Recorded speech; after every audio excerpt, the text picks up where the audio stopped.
Found this recording in the meeting chat or on Microsoft Stream. Okay, cool. So let me make sure I can see myself. Let me make sure I can hear myself. I believe I can. You got to make sure you got all this technical stuff down, because if not, then it's kind of a wasted meeting, and we don't want any wasted meetings. So good afternoon, everyone. Those that are here during the live recording and those that are here on the YouTube channel, thank you for joining the STEM Success Center in our first event for the Research and Career Readiness webinar series. This is going to be an all-week thing. We decided to go ahead and get back into the swing of doing regular events like we were prior to COVID. So we're going to be doing more of these events starting with this week, just to kind of get people back in the swing of wanting to look at careers and look at how to get ready. It's never too early.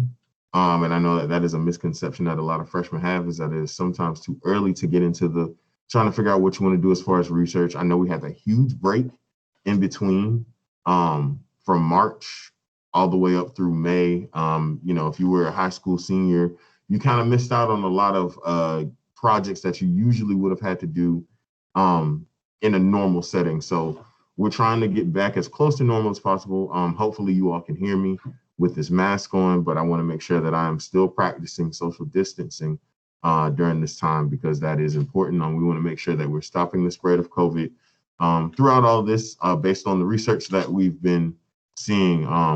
And that's what we're talking about today. We're talking about research. We're talking about the importance of research and what is research exactly. I'll be completely honest, I was not fully understanding of what research truly was. I just thought it was getting on Google for a while and then finding some information and then just throwing that on the page. But really, research is an entire process. And it's a bottom-up type process. You have to ask yourself a few questions before you get into research. So before we start, I just want to let a few things be known. One, my name is Cedric Beamon. I'm the Outreach Program Manager for the STEM Success Center. Here at the STEM Success Center, we provide a very large array of services to undergraduate students in the College of Science and Technology, but our services are open to all students. So we assist with things like volunteerism, helping you get community service hours, getting you connected with different post-collegiate entities and businesses that are in the surrounding area that are related to STEM. We have a lot of connections with people that deal with animals, natural gas plants, parks and recreation, what else? Recycling centers, you name it. If it's in the STEM field, we have some sort of connection to these people, and we're trying to get you connected to them so that, you can explore and get internships and research opportunities and jobs. And there are even research opportunities here on campus. And so throughout this week, we're going to have professors and faculty and staff that are going to be giving their accounts of their research opportunities that they have here on campus that may be available to you as a CLOS student or just as a student here at Savannah State. There's plenty of different types of research that can be done, and you don't want to miss out just because you've limited yourself due to your major. So I kind of got back into research, but we also do all off-campus tours and things like that. We're trying to get back into that and find different ways to explore those avenues during current COVID times. So that's just one thing that we're dealing with. So this week, like I stated before, is the Research and Career Readiness Week. It is the first big event that we're doing this semester. Usually by now we would have had a volunteer training or two and getting students ready to do robotics and things like that. But like I said, things are a little bit different this year, so we're doing it this way.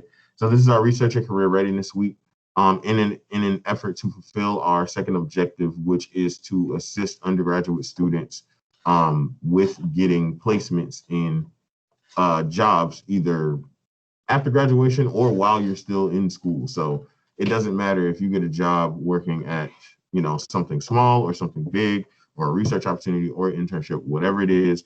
We want to make sure that we help you get there and serve as somewhat like your coach to help you get there. You have your academic coaches. Think of us as kind of like your career coaches in a sense. And we're just going to do the best that we can to get you connected to the right people.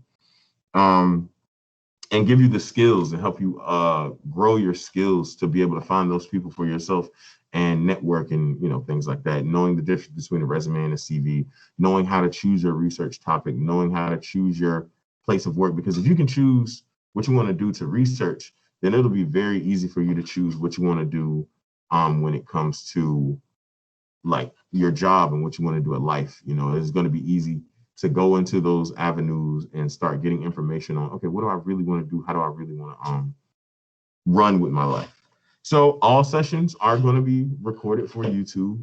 As I stated before, the reason we're doing that is because we understand that sometimes the timing and, you know, it's kind of hard to be in one session and in another session at the same time. So we're recording these for YouTube. All these sessions are going to be overall an hour long. We may not record the entire hour, but we're going to get the main parts. Hopefully we get some more students in here throughout the course of the week so we can get more questions and things like that.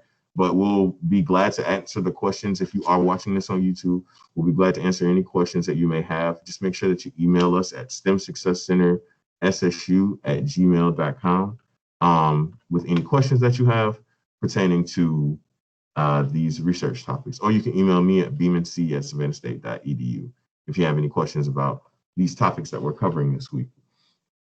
We will be featuring professors, students, staff, faculty, and alumni this week. So just make sure you tune in. This is a good way to get started with your networking. A lot of info this week is going to be coming from the undergraduate summer research guide that was created by Ms. Lindsay Anderson last year. She did a research project at Johns Hopkins University and came back with a lot of good information to share with students. We actually started the series last semester rather.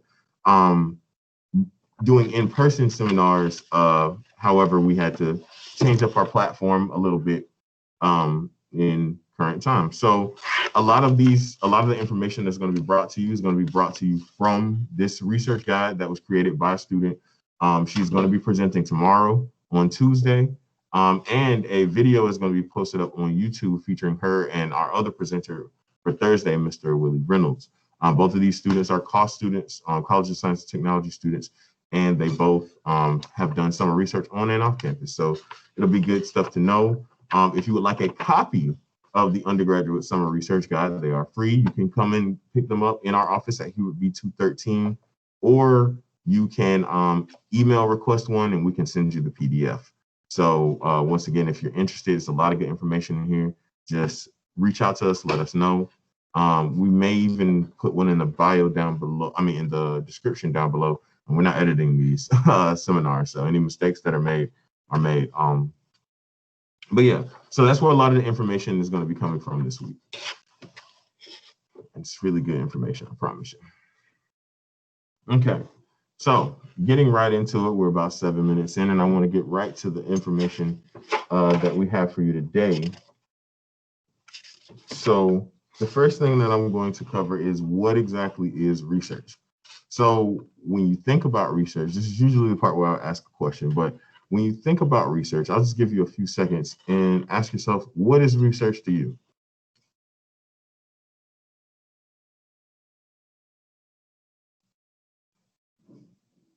What did you come up with?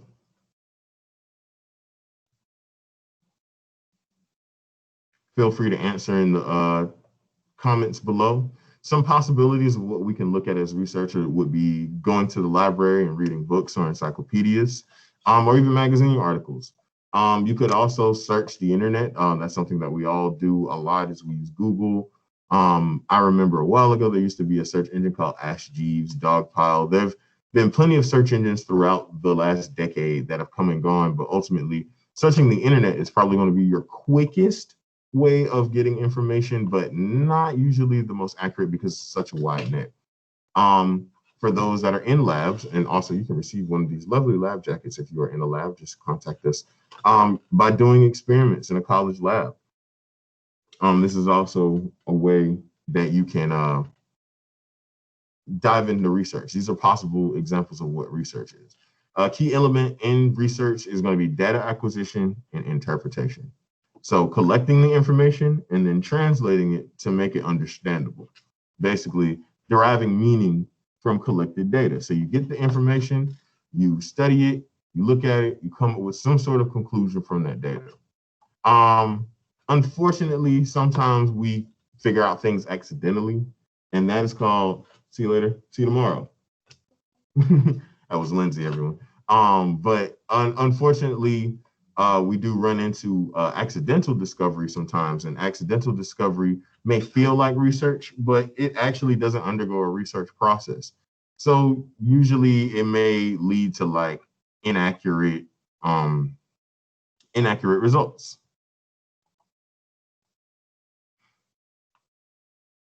If you are you have to make sure that you're collecting data with an intention to build knowledge, not just doing things haphazardly. Um, you could also look at published research results.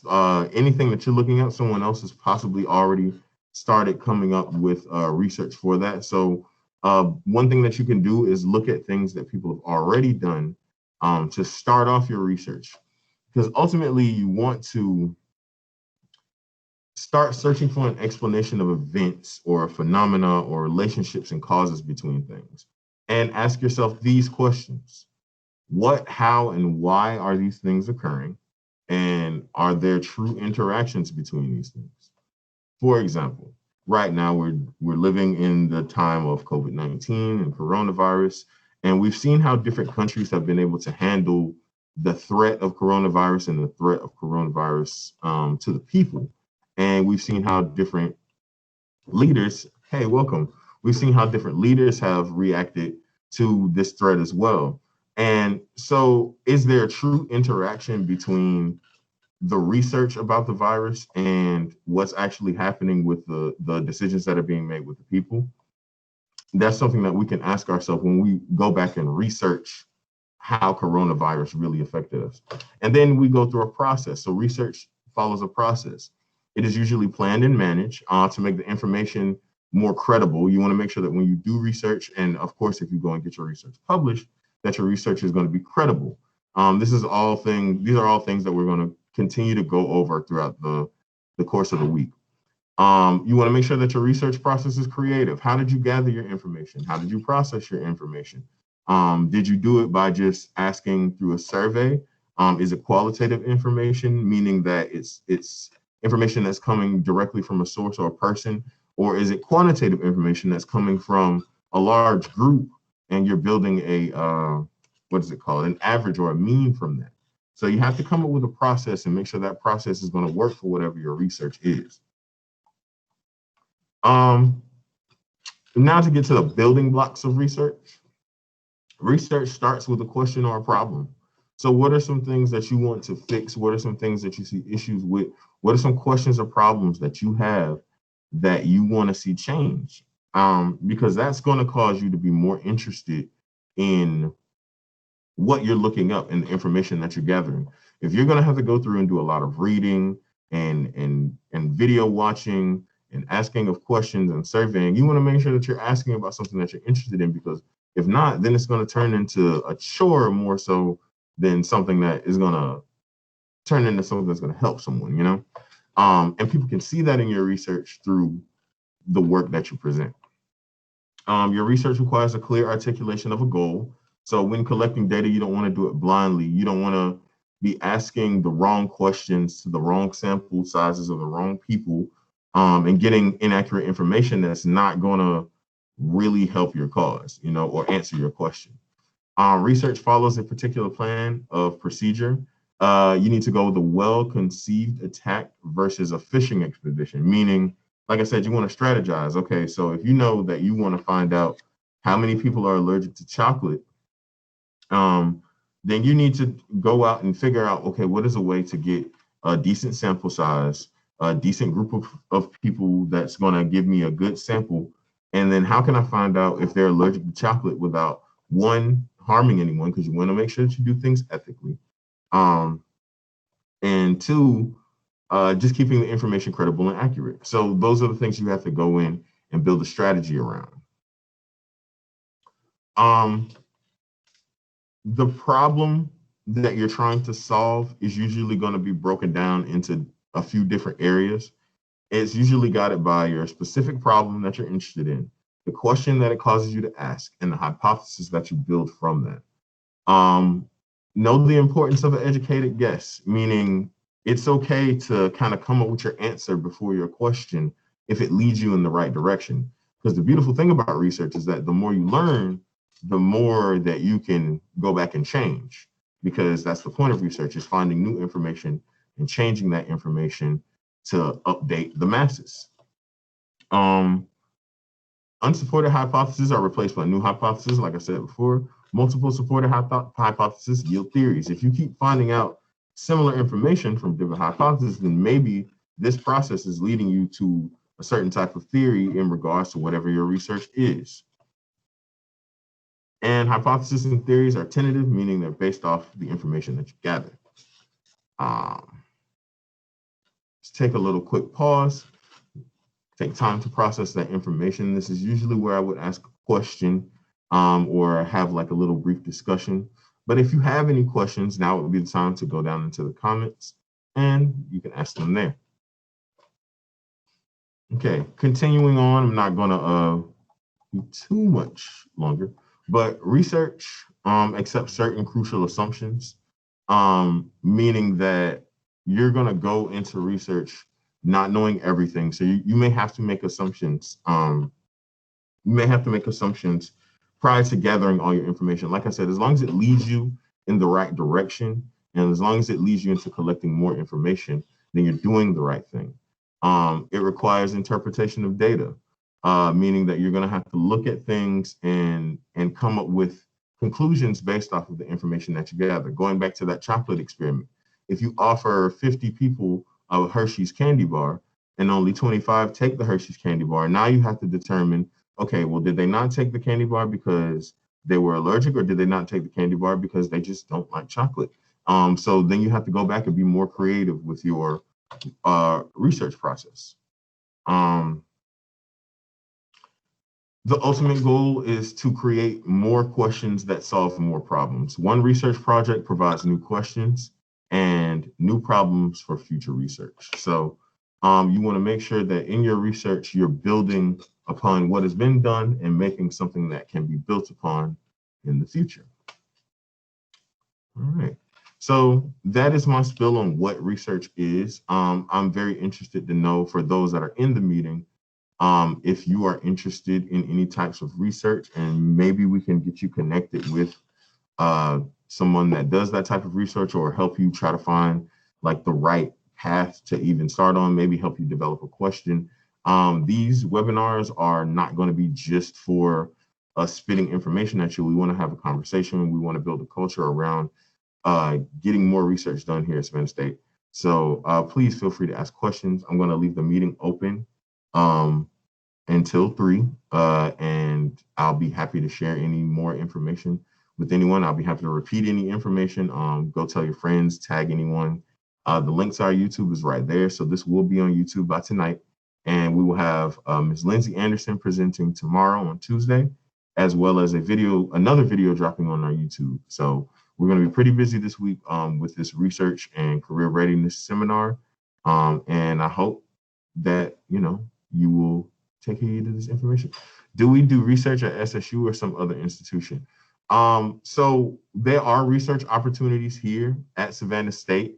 You're actually going to be, one of our presenters this week is Dr. Marriott. She does chemistry and forensic science research here at Savannah State. But if you give me a second, I can place the link in the chat to where you can find research here on campus. And then I can show you another link that will lead you to research that happens at other institutions. Just curious, are you familiar with the, oh man, what is the name of that organization? Give me 1 second. Give me 1 second.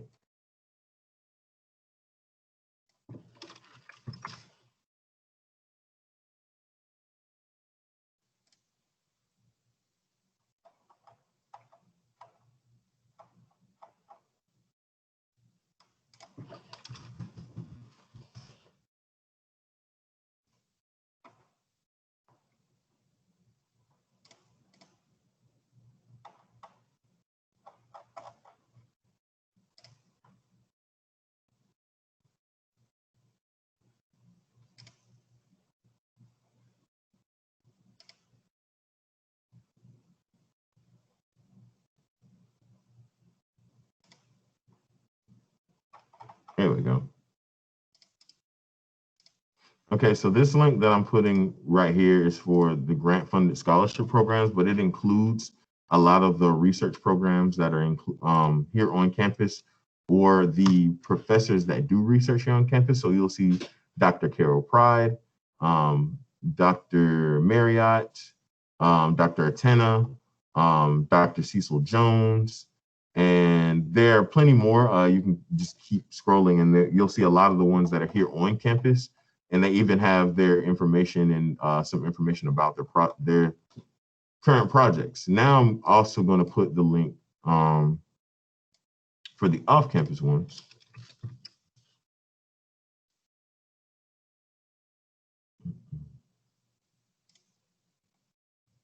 NSF, the National Science Foundation. That's the name of the organization that I was looking for, and they provide RAUs, research experiences for undergraduates. So research experiences for undergraduates are just as what they say. And this link right here, the nsf.gov link, is going to kind of lead you to where you can choose by topic. And then from there, you can choose by topic. And then from there, you'll be able to look at all of the different research opportunities by state, so by location.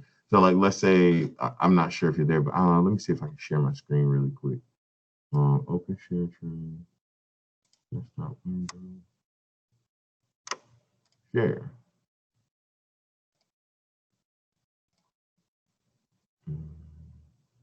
Here it is. So just sharing the REU stuff. If you're on the REU site, first, how I got there was I went to the Savannah State website. I typed in STEM Success Center. That's our website. Then I go to internships, National Science Foundation, and then boom. So from there, I'm going to go to search for an REU site. I got all these different categories here, from astronomical sciences all the way to social, behavioral, and economic sciences. Let's say you're interested in engineering and you want to be in California. Click search. Then you have all these different research opportunities that are in California surrounding engineering. And this is the part where you have to start your research, because you have to go in and read about each and every one and figure out if it's going to fit what you want to do. So the first one says undergraduate research experiences in big data and digital data security and privacy. So I click on that. I go to the link, and then I read the information. And then I click on apply now. And then based on these things here, I would apply. Now this says that the dates are May 26th through July 31st, but we also know that a lot of things didn't happen as they were supposed to this year. So I wouldn't shy away from doing any of these applications, honestly, because they may still be open, or feel free to reach out to some of these program directors. Their information is always going to be on the pages. So. Any other questions?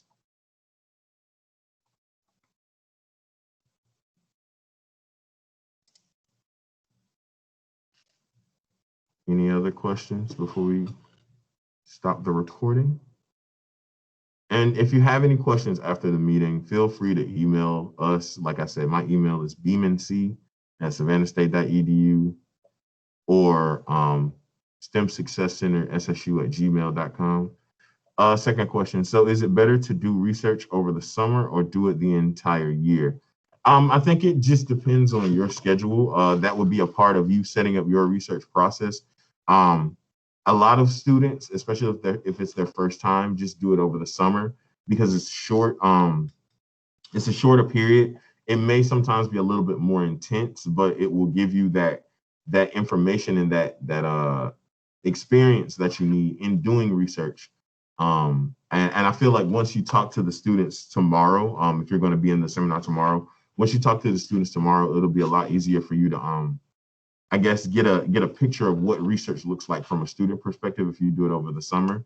But doing it throughout the entire year, that would just depend on your schedule. What kind of classes do you want to take? How does your research fit into your schedule? Who is your research mentor? How are they working with you? Things of that nature. Totally dependent on you.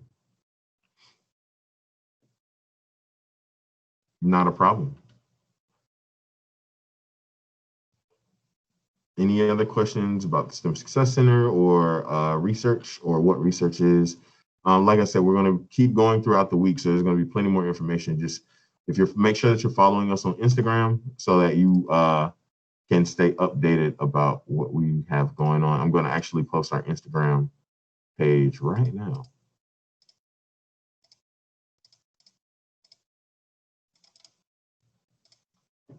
Boom. So you can see us on Instagram and know, what times the other sessions are. I think the session tomorrow is going to start. There's going to be 2 sessions tomorrow. So one is going to be from 11 to 12, and the other one's going to be from 3 to 4. Okay.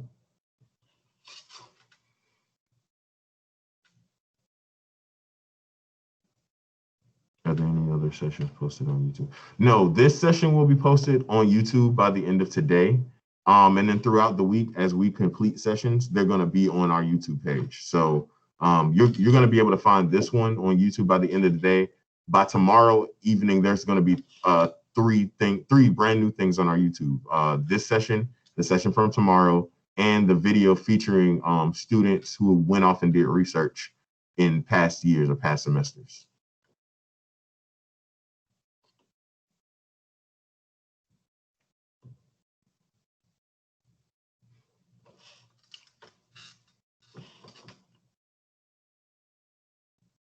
Yes, I'll post it here.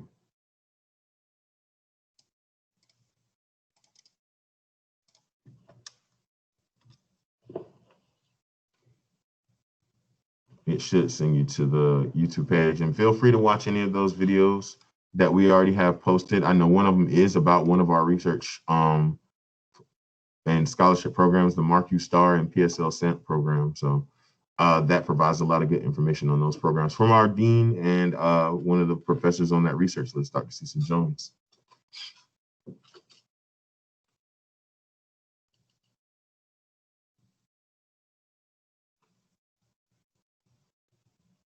All right. If there's nothing else, I'm going to go ahead and stop the recording. Thank you all again for joining. Thank you, those of you that are on YouTube, for watching. We hope that this information is good for you, and please feel free to reach out to us with any questions.